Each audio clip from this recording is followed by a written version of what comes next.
కానీ లక్ష్మణ్ గారు ఇప్పుడు తెలంగాణ వ్యాప్తంగా ఉన్నటువంటి ఒక సమస్య ఏంటంటే గ్రూప్ 1 ఇష్యూ. తెలంగాణలో అశోక్ నగర్‌కి వెళ్ళినా, లేకపోతే ఆ గాంధీనగర్ ఏరియాలో కోచింగ్ తీసుకుంటున్నటువంటి ప్రతి ఒక్క విద్యార్థిని కదిలించిన ఒక ఆవేదన వాళ్ళ దగ్గర నుంచి వస్తున్నటువంటి పరిస్థితి కనబడుతుంది. గ్రూప్ 1 సంబంధించిన రీవెరిఫికేషన్ చేస్తారా?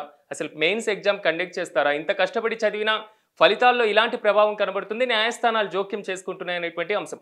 ప్రతిపక్షాలు కూడా ఆరోపణలు చేస్తున్నాయి. అది రెండో విషయం. అంటే ఈ గ్రూప్ 1 ఇష్యూకి సంబంధించి అసలు ఎవరిది తప్పంటారు? ఎవరి తప్పేముంది? ఇప్పుడు అక్కడ గ్రూప్ 1 నిర్వహించే అధికారులు, రాజకీయ నాయకుల ఒత్తిళ్ళు ఇవన్నీ పని చేసినట్టు ఖచ్చితంగా ఆ రిజల్ట్‌ని బట్టి అనిపిస్తున్నది.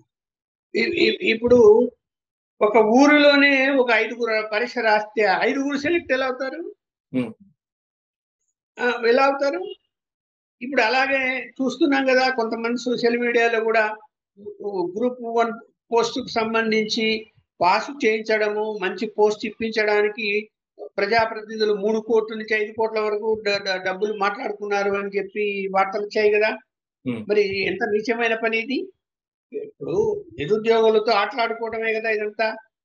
ఇక్కడ అయన్నీ చేయటం వలన కొన్ని విషయాలు బయటికి రావటం వలన కోర్టు గూడా డెసిషన్ తీసుకుంది. హ్మ్. తీసుకున్నప్పుడు ఇప్పుడు చూడండి, ఒక 10 మంది తప్పు చేసి ఉండొచ్చు. మిగతా 90 మందినే ఇప్పుడు నష్టపోయే పరిస్థితొచ్చింది. ఆ 10 మంది కోసం. ఆ 10 మంది తప్పు అలా చేయటానికి ఎవరు పాలకులు కారణం గదా! అంటే ప్రభుత్వం నిద్రపోతాండిందా? నిఘా ఉండాలి గదా! అరే! ఒళ్ళు దగ్గర పెట్టుకోండి. ఇలాంటి పనులు చేయకూడదు. జాగ్రత్తగా చేయాలి. రాజకీయ ఒత్తిళ్లు ఉండకూడదు అనేది ముఖ్యమంత్రి గారు ఆదేశించి ఉండాలా? అలాగే మంత్రులు కూడా జాగ్రత్తగా ఉండి ఉండాలా? హ్మ్. శాసనసభ్యులు కూడా ఉండి ఉండాలి. అరే! ఇది మెరిట్. ఎవరు బాగా చదువుకొని ఎవరు మెరిట్ వాళ్ళకుంటే వాళ్ళు పోతారు. వాళ్ళు సెలెక్ట్ అవుతారు. వాళ్ళకేదో ఉద్యోగం వస్తది. పేదవానికి రావచ్చు, ఉన్నవానికి రావచ్చు మెరిట్ అనేది చెప్పలేము.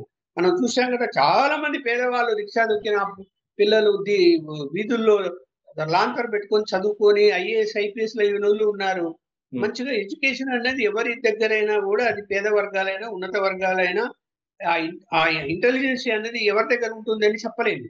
అలాంటి పరిస్థితుల్లో మీరు డబ్బులకు ఆశపడి మీరు ఆ యొక్క పేపర్‌లు మేనేజ్ చేయటము, పేపర్‌లు తెప్పించుకోవడము, వీళ్ళకి పేపర్‌లు లీకేజ్ ఇయ్యడము, అవి రాయటము. ఇప్పుడు వాళ్ళందరూ ఒక గ్రూప్‌గా సెలెక్ట్ అయ్యారు అంటే వాళ్ళందరికీ ఆ పేపర్‌లు అందాయని ముందుగానే.